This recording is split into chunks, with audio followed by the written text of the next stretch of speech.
Back when I was writing this book, I thought my dad's best friend, was my real father. So I wrote about it. So this is what I wrote.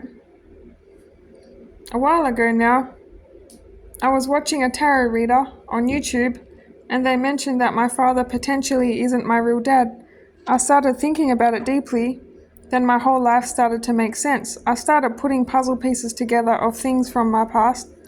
I always felt like I didn't belong in my family and would ask myself things all the time, like, why am I the black sheep? Why was I hated and neglected my whole life? I had too many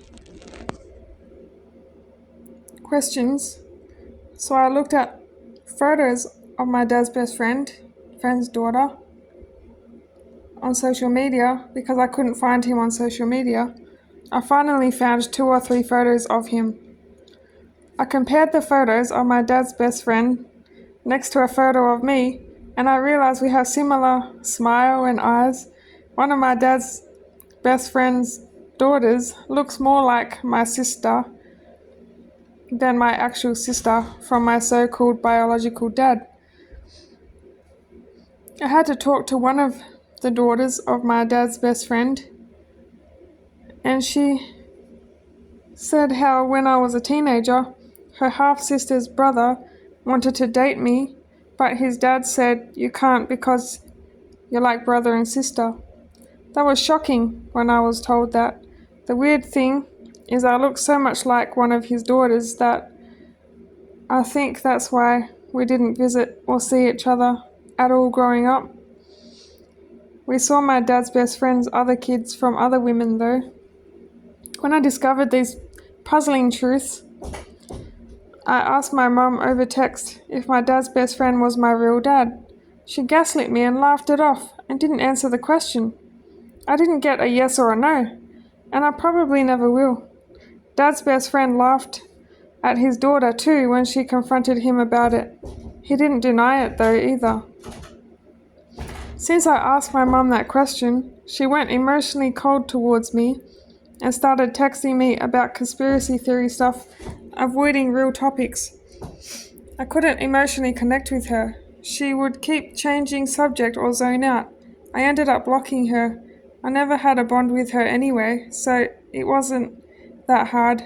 If anything, I felt relieved because I didn't have to feel rejected by her anymore. I won't show the photo. So I can't have photos anyway. Took photos out of this book anyway, because Amazon wouldn't let me have photos. The father that brought me up has thick black eyebrows, black wavy hair, and straight teeth. His nose is close to the top of his lip, not like mine. He also has light brown eyes, and he is around 6 foot tall. He has a small chin, which he grows a beard to hide it. I don't have to know who my real dad is. I have self-love, and no outside factor can affect my inner peace. It would be nice to find out the truth one day though, just for the extra closure so my mind can stop asking questions.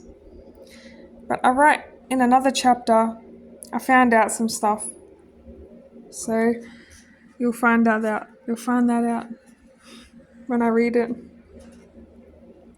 My so-called friend in Perth, Western Australia, I made an acquaintance with a girl I worked with at the first shopping centre I worked at in my old hometown. We both were getting bullied by a midget or dwarf girl. The girl was a bully. She did things like leaving her step at the register so we would trip over it, not letting us touch it either, and she would push trolleys into me. She pushed me around and swore at me. I found out that the acquaintance friend only wanted to be my friend is because my long-term ex from the supermarket, talked her into hanging out with me because I had no friends, and he didn't want me to sit around watching him play on his PlayStation. I hung out with her a few times, and she acted nice at first. She invited me to go to her engagement party. When I was there, she asked me to come outside so that we could take pictures together. When I went out there, she said, "I don't want you in the photos. I only want you to take the photos for me." She wanted photos of her with her friends and didn't want evidence of my existence from being there. I felt so angry, and after taking the photos of her with her friends, she decided to ignore me all night. I just sat outside on the veranda until the party was over. I wanted to go home, but my ex wouldn't let me. We went in his car. The reason it annoyed me is because she made it seem like I was going to be in the photos with her, but it turned out that she didn't want me being there.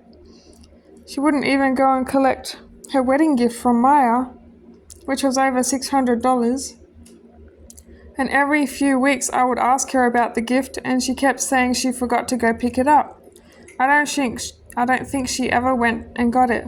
She expected all her guests to only buy her wedding gifts from the Maya list she wanted, which was pretty selfish in my opinion, because not everyone can afford those gifts.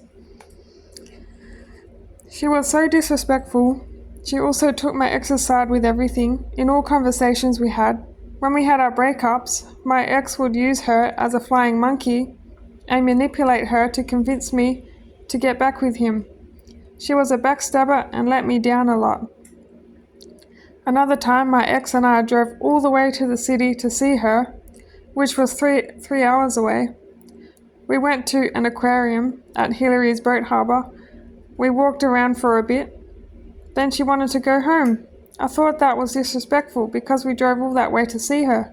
My ex and I just stayed a bit longer at the boat harbour and had some ice cream, and we just sat there complaining about how disrespectful she was. It was mostly me that was angry and resentful though. He didn't really have emotions. I ended up blocking her for being a backstabber and a bitcher. I tried to avoid snobs like her. She was from a rich family who were rich from farming. She was privileged and snobby, so I wasn't good enough to be around her because I wasn't from a rich family and I was too real and genuine for her. My businesses. Now I want to talk about how I tried heaps of different businesses and how they didn't work out. I have tried almost every business idea you can think of, like selling everything from digital products, t-shirt, print on demand, affiliate marketing, drop shipping, to physical products and handmade items. I even signed up for Foot Finder because I was struggling, but that didn't work out. God made sure of that because it wasn't the right path for me. I've had several websites which I ended up shutting down. Even all the social media pages that were connected to the websites. I wasted so much time, money, and energy to make at least one business work out. I was desperate and my ego kept getting hurt every time I failed, but I kept trying new ideas anyway.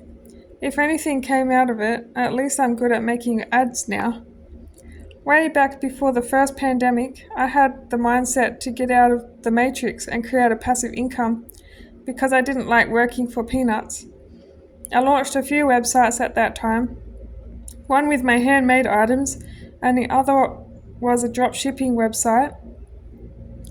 I was working on these websites when I was living with a roommate and working at the shopping centre. I got inspired to create my own passive income streams when I was living with my ex in maybe 2016, 2017, because I started watching videos on affiliate marketing. I saw how the YouTubers were living the dream life just from people clicking affiliated ads on their websites. I remember making 2 websites with affiliated ads on them. One was a walk-in store kind of theme website I made. The other was a blog about mango trees I grew from seed and how I got them to grow in a cold climate of Victoria. I was using Commission Factory and Amazon affiliates. The Amazon affiliate marketing account kept expiring because I made no sales. I had to keep reapplying, then change all the links on all the ads all over again. It wasn't worth it. I felt under pressure in case they expired again, and so I spent heaps of money on Facebook ads to try and get customers. I had my websites connected to Facebook pages. Customers would like and react to the posts but wouldn't buy anything. None of my Facebook pages worked out and I wasted my time and money. I had a Teespring account too, where I uploaded my artwork onto t-shirts. It got disabled because apparently my art was copyright even though I didn't copy anyone's art. Also, when I did my art course at TAFE, the teachers told me if you change an artwork by 10%, then it's not copyright. So I had that in my mind when I did some of my art. I turned celebrities into pin-up characters for one of my pin-up businesses. Unfortunately, what I was taught was not true. My drop shipping business theme was pin-up and rockabilly style. It was a professional online store. I spent weeks setting it all up and creating and connecting social media pages to it. I had the business for about 4 years. It was a failure. One reason is because other drop shippers started to emerge and who had stolen my idea. They obviously had more money than me and spent on ads to grow in their business. I spent thousands on ads over the years to grow, and I had about 5,000 followers on social media. My shops were connected to the social media pages so customers could browse the items without being redirected. The business failed mostly because of the suppliers. The suppliers would take over 3 weeks to ship to the customer, and some of the sellers who the suppliers used were not legitimate. The items were fake and non-existent. Some products also kept getting deleted by sellers, and customers would ask for the refunds. Customers couldn't buy deleted products either, so I lost sales. It felt impossible to keep up with all the annoying things caused by the suppliers. They were based in China as well. It was AliExpress, by the way. So I constantly had to find accurate size charts and Photoshop some items so they didn't look like cheap Chinese crap. I spent hours and a lot of late nights editing items to make my website and the items look professional. I made around 50 sales. My most successful sales were shoes, mostly kitten heels, for my pin-up business. They were my best seller. I didn't make any profit from the business because all the refunds I had to do. I had to do a lot of replacing items too, because as soon as I went to order from the supplier to send to the customer, the item vanished. So like I said, I had to substitute items and send the customer a similar item, sometimes a more expensive item, so I lost money. The business was too stressful, and customers kept asking me things I couldn't answer because the suppliers wouldn't communicate with me. The suppliers got away with all the dodgy behavior because they were based in another country with different laws to us, even though Aussies are still consumers of their products. I even bought 5 shirts straight from the supplier myself, and the shirts never came in the mail. I filed a complaint and asked for a refund, but they lied and said they would refund me, and they never did. They are unreliable, and I probably dodged a huge bullet by shutting down my business. They could get away with having a corrupted system because we can't do anything about it with Australian consumer laws. If I ever did drop shipping again, I would stick to Australian suppliers. Australian suppliers would have better quality items and faster shipping too. I would make a profit and have happier customers. I put flyers out for all my businesses in the past. I had flyers for my sewing business, portrait art business, drop shipping business, and cleaning business. I designed my own flyers and cards through Vistaprint, and I even put QR codes on them, linking to my online platforms and websites. It was a new thing back then, so I felt sophisticated. No one used QR codes back then, though.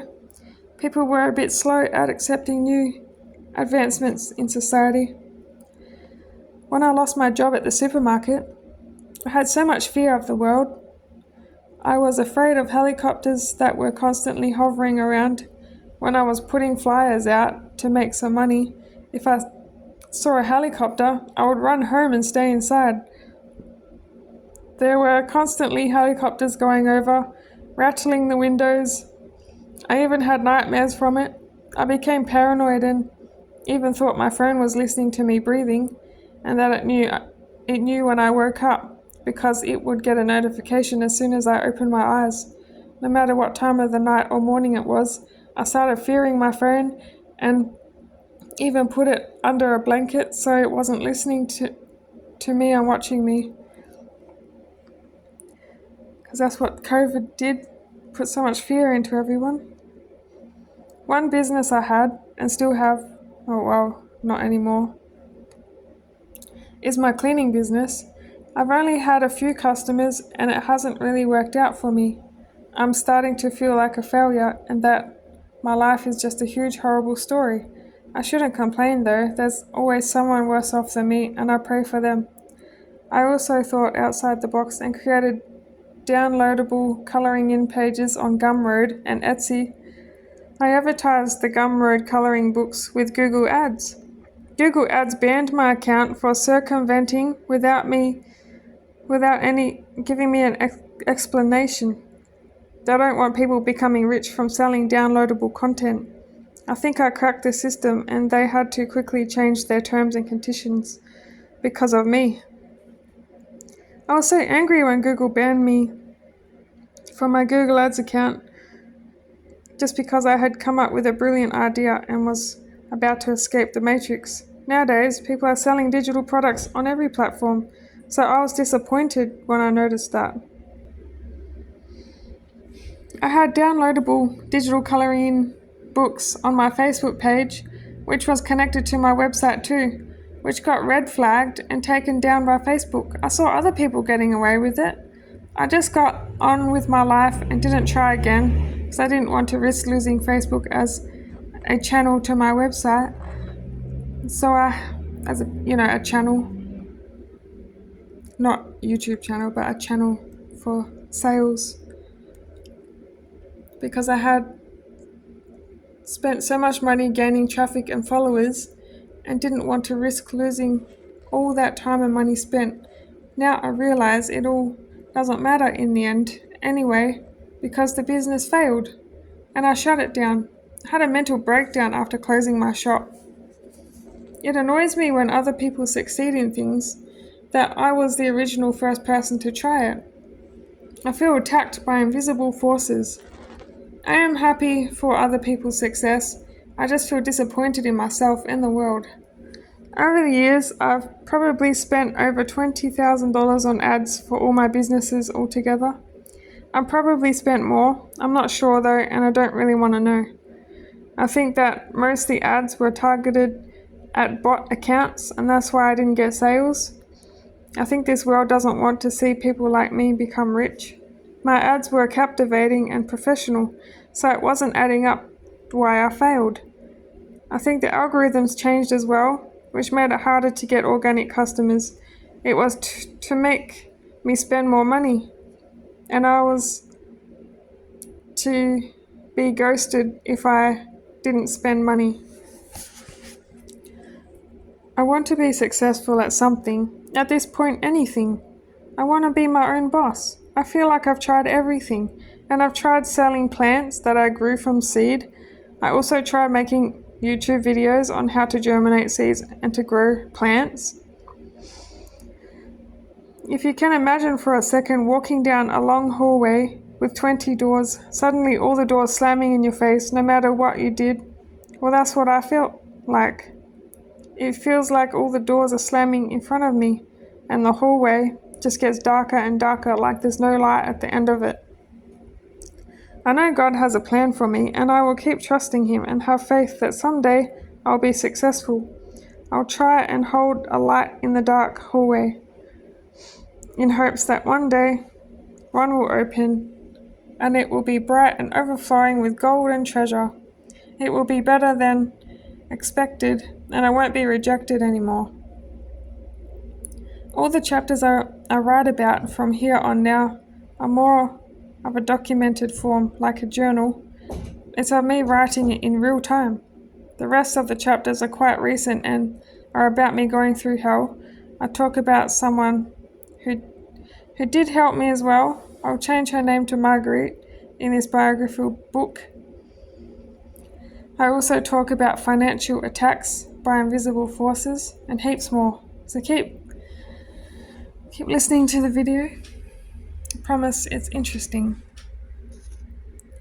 One of the times when I had no job, I put a post up on Facebook page asking if there's any jobs and that I have a cleaning business. A manager for a gardening service on Facebook messaged me and said I could work for him. I felt some relief after knowing I was going to make some money. He turned out to be controlling and financial bully. He got me to clean a tennis court building with 13 toilets. I cleaned that every 2 weeks and got paid $60 for it each time. I asked him for more work, and he kept leading me on saying he'll get me more jobs, but he didn't. I was stuck working for him though because he wouldn't let me find another job. He had a tantrum because I said I'm leaving. Also, he decided not to pay me for the last week of work. I had to ask 4 times for my money. When he calmed down, he finally paid it. It was just so petty because it was only $60. Now $60 to him would be like $5 because he had a successful business. Anyway, I finally left because I deserved better than the mind games and manipulation. I dodged a bullet, thank God. I wrote these few paragraphs when I was still working at the second cleaning company. I've been going through some struggles from my taps leaking in my house. Landlord fixed for free, thank God. My car needed a service, which costed $590. Still owing lots on my credit card. I had to take a cat to 2 different vets. The first one was unprofessional and overcharged me as well. I feel a mental struggle to go to work every day when it feels like I'm sinking and going backwards. I think to myself, what's the point of working? I'm just stalling the inevitable. I wish a business would work out for me so I can at least have an additional income stream. I feel like I'm losing faith. I don't know how I'm going to get out of debt. I've tried everything from positive affirmations, praying, crying, and releasing trauma. I'm just stuck in a downward spiraling cycle. I should just quit and then wait for the world to finally crumble on top of me. I'm so done with struggling and fighting for survival in survival mode with constant worry and anxiety. Sometimes at work I have a huge lump in my throat and I can't help a few tears rolling down my face. I feel like the world is against me. The people in the office are being rude to me. I'm always having to stand my ground. I literally am made to do their job for them, like ringing the customer, because they try to get out of helping me. Recently, with the new app update, the customers' phone numbers have been taken off there, which is good because now the office has to do some work. Sometimes I think they are just sitting in their comfortable office eating cake while I'm out working hard. I know lazy workers when I deal with them because I've worked in toxic retail jobs before. Also, I am a contractor and they are treating me like an employee. I'm using my own ABN, insurance and everything. They want to treat me like a child. They all hate me in the office. That's why I'm not going there to the office parties. They are so unapproachable. And when they have started ignoring me now and palming me off to someone else because they hate me. I made a list to help me get through these times. The list is of all the things God helped me with. A gratitude list. He helped me get a new fridge when mine broke, a washing machine and furniture. I have been through so much trauma and financial struggle that now when I talk, it's hard for me to speak fluently. I forget what I'm saying or I get mental blocks. I just had a few more financial hits. Will this ever end? My boy cat got sick, and I had to take him to the vet. I accidentally smashed a customer's vase today too. I think one reason all the bad stuff is happening is because I threw out my evil eye crystal, which made a choice to trust and believe in God only. I didn't realize that evil eyes were associated with witchcraft. I think God is testing my faith as well. I keep seeing 1TI on number plates, which means 1 Timothy if I Google it. 1 Timothy is all about having faith and building God's church. I just bought a Bible on Amazon, a nice pink one. I feel a bit conflicted about if it's good or evil, but I will let God guide me. From here is in real-time blog format. So I dated each chapter from here as real-time, as in real-time, like a journal. Currently in my life, I've been getting by in this world after the pandemic by doing contracted cleaning for a cleaning company, second cleaning job. It's okay, but it's physically demanding and exhausting. Some people, mostly the ladies in the office, need to communicate better. It's frustrating talking to certain people in the office because they don't leave notes. Even customers complain to me about a certain few people in the office not acknowledging their emails. I'm so over cleaning houses. I'm constantly carrying all my stuff around the city in Melbourne. The driving is crazy too, and I'm so annoyed at all the little things. I'm annoyed at things like hair and dust sticking to things after I just cleaned it. It starts to build up emotionally after a while, and I just feel like banging my head against a wall. So I had to drive from Hoppers Crossing to the city to do cleaning jobs. Sometimes I must restrain myself from punching myself. A few times I have screamed in my car. I've cried my eyes out so many times. It feels like this job will never end. The best way to describe what I feel about this job is, it reminds me of a rat running around and around in circles in a spinning wheel in a cage and not getting anywhere, just burning itself out. A few months ago, with the cleaning job, I had a bad customer. She had a double-story mansion and expected me to clean the whole thing in 2 hours. She left a note saying what to focus on the most, so I followed the instructions, and when 2 hours were up, I left. I did as much as I possibly could. The customer gave me a bad review to the company. I explained she lives in a mansion and it's impossible to clean in 2 hours. I told the office to even look on Google Maps to see the size. I also said I don't want to go back to her address again. The office ladies assured me that I wouldn't have to go back there ever again. 2 weeks later, they rostered me to go back there again. I told them I didn't want to, and they said to just do it, so I did.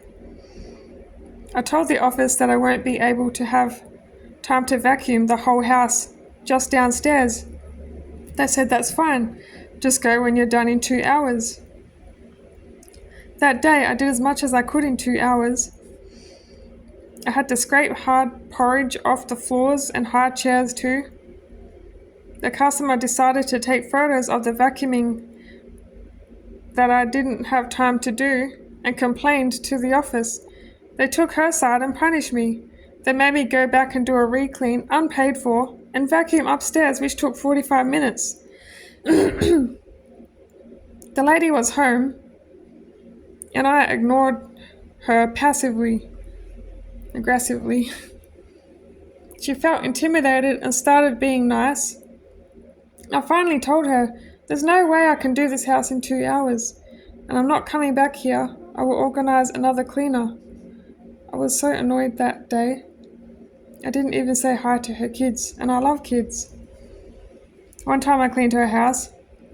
I was nearly done cleaning, and she went outside the front and locked me in. She was in her car when I realized, and I was banging on the door for her to come and unlock it. I was yelling out her name, but she was pretending not to hear me. She finally came and unlocked it with an attitude. She said the door doesn't lock on the inside, but I was telling her it does. She said next time, just go through the front window. I really would love to find a better job. My old stable retail job is taken from me by the government. Now, it seems impossible to be employed in this world if you're unvaccinated. We are being forced to be our own boss in a way. I wish I knew my purpose so I could live free from stress and free from answering to other people. During working for the cleaning company, the same thing happened again but with another customer. The customer was playing mind games and treating me like trash.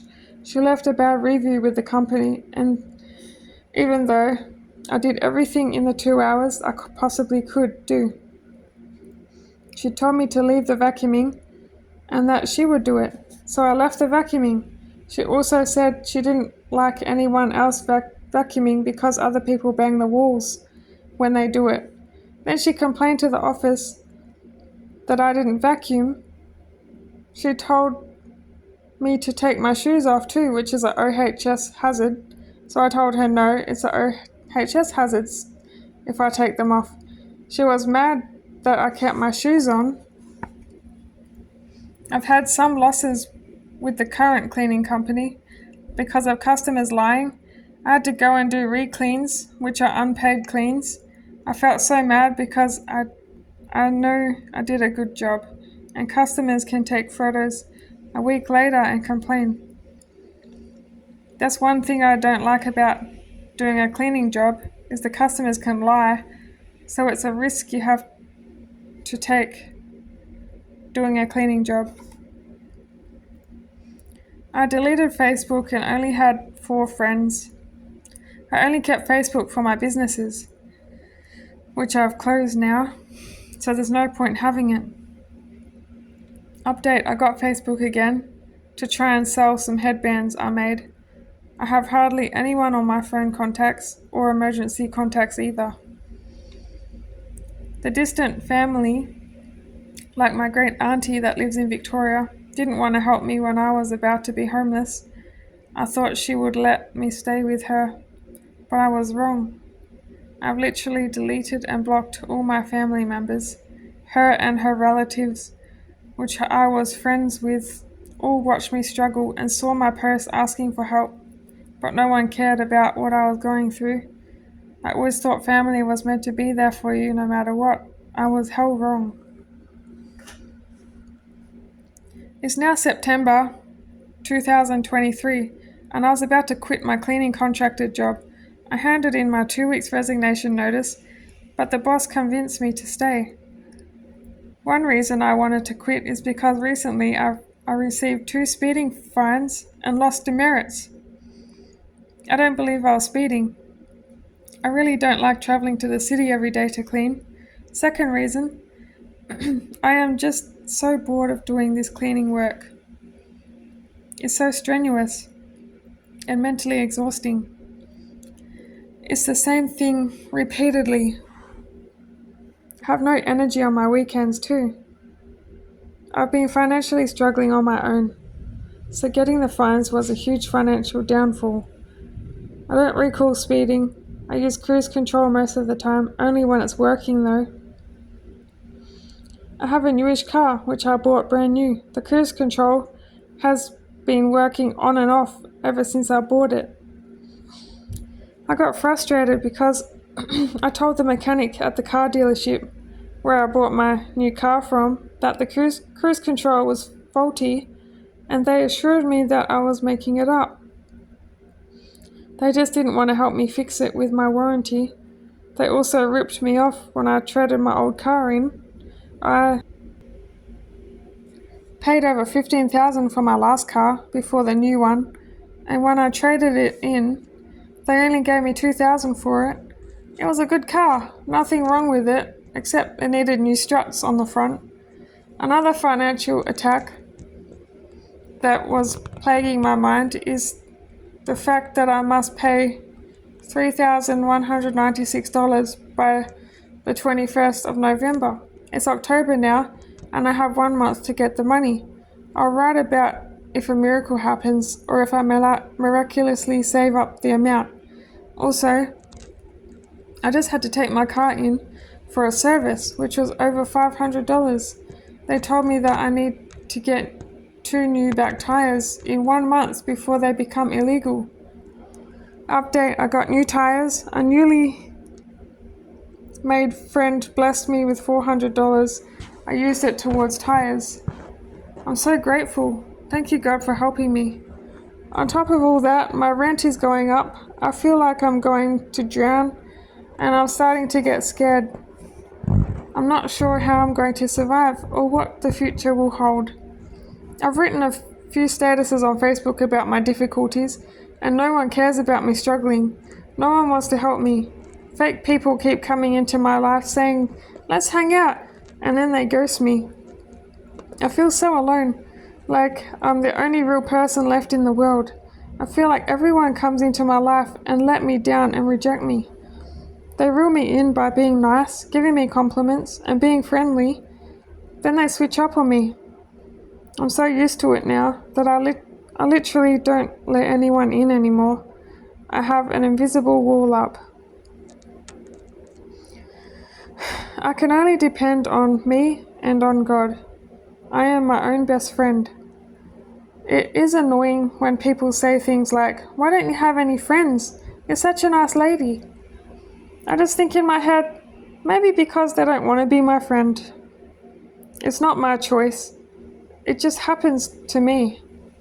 People that say that just make me feel worse or even angry because I would have friends if I could.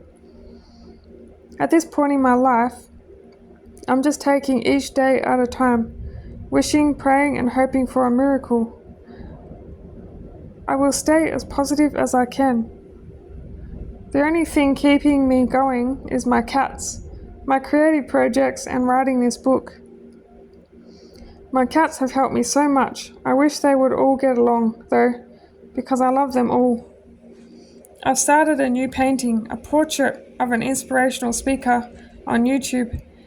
Art has gotten me through all the tough times in my life. It helped me when I was shut in my room at my parents' house, and doing art has helped me when I was with my ex too. I would do art when he was on his PlayStation.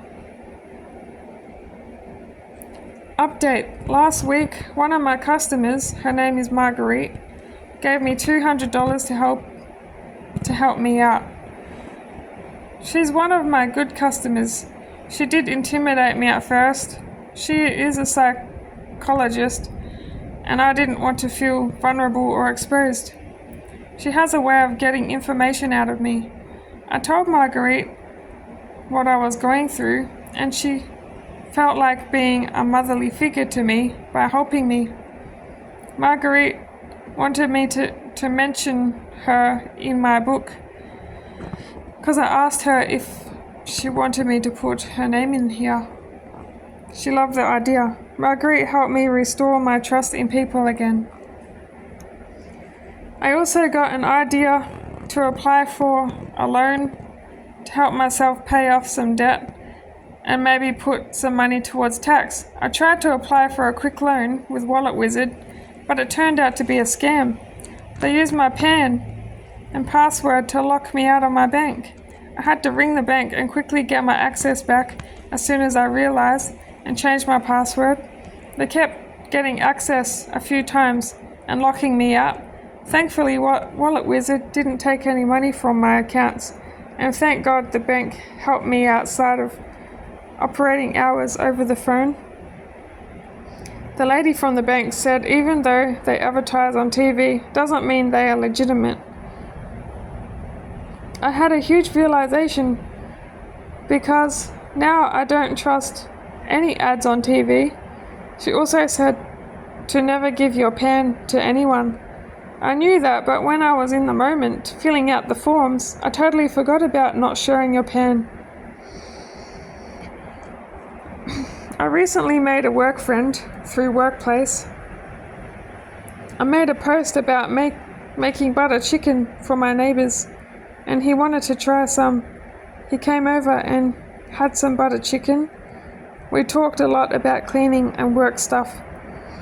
He was the friend I mentioned that gave me $400. The only bad thing about that friend is he assumed we were dating, even though I was clear that we were not dating. He wouldn't get it through his head. He dropped off flowers and a card saying, "We will be best friends forever. Love, your cute friend." Looking back, I think the card was a form of witchcraft. I think it was a spell to bind us. I rebuked it and transmuted it back to God anyway, so it can't affect me. I was grateful for the money, but at the same time, I don't like being manipulated with money. A few weeks later, he bought an artwork from my website, which was worth $600. I kept saying we are just friends, and I thanked him for buying it. He must have got offended because he stopped all contact with me, which is fine. I don't play games. Also, when he came to pick up the butter chicken I cooked, he bought beers and crashed on my couch. He stayed the night, which was unexpected and invasive. He thought he owned my house and was intrusive. My neighbors were bothered because he also blocked the driveway. In the end, I guess I dodged a bullet. Wow, it's really raining out there. Last week, I applied for a consolidation loan to pay off debt and pay the tax fee. The loan got denied as soon as I applied. A robot denied it, not even a human. I'm getting so anxious. I really need help. I prayed to God, and I'm hoping He will help me out of this constant struggle. Also, last week I sent work an email saying how I never received $500 of the $1,000 starting with the company incentive. They forgot about me, and it made me have resentment towards the company. I've been with the company for a whole year. The office isn't the best at filing things and taking notes. That's one reason I didn't participate in the group activities, such as competition or who can get the most steps. The company were giving away gift cards to the winners, which triggered me and me mad. Made me mad. They did end up giving it to me, which is good, especially at this time in my life. I had to ask them for it. People think that I'm dumb and that I forgot about what's owed to me. So they keep my assets for themselves until I speak up and ask for it. I don't like being taken advantage of. I shouldn't have to ask for something that is owed to me. For example, it's like winning the lotto, then they don't pay it out to you unless you ask for it. Today, as I'm writing this paragraph, it's the 7th of November, and I am starting to get worried because I still haven't come up with the $3,000 for tax, and I'm trying to get a stall open at a market so I can sell some headbands and are made. I'm hoping that it works out because I don't know what else to do to make money. I feel like I'm sinking into debt just being alive. I went to the beach today to get my mind off my debt. It's 31 degrees today and nice and sunny. God said not to live in fear, So I'm putting my faith in Him and just waiting for a miracle. Today, I'm writing a new paragraph to tell you that I feel like a failure. It's the 12th November, and I set up a stall with all my handmade items on display, and I didn't even get one sale. I really believed I would make money from it. Now I feel like I'm in despair. I feel like I'm going to be homeless soon. Rent is due on the 21st, and the $3,000 tax is also due on the 21st. I cried all the way home, a 2-hour drive. I tried to hold in the tears, but I felt like God has abandoned me. I spent money to open my stall too, and spent money for the tent and table. I don't know what to do anymore. I can't keep fighting to survive. One of these days I will sink so deep I don't think I'll be able to get back up again. I have tried so many businesses, trying to break free from a job, just over broke. And it seems impossible. And I think that's all I'll read for now, because there's a storm outside, and that's all I can read for now. See you in the next one.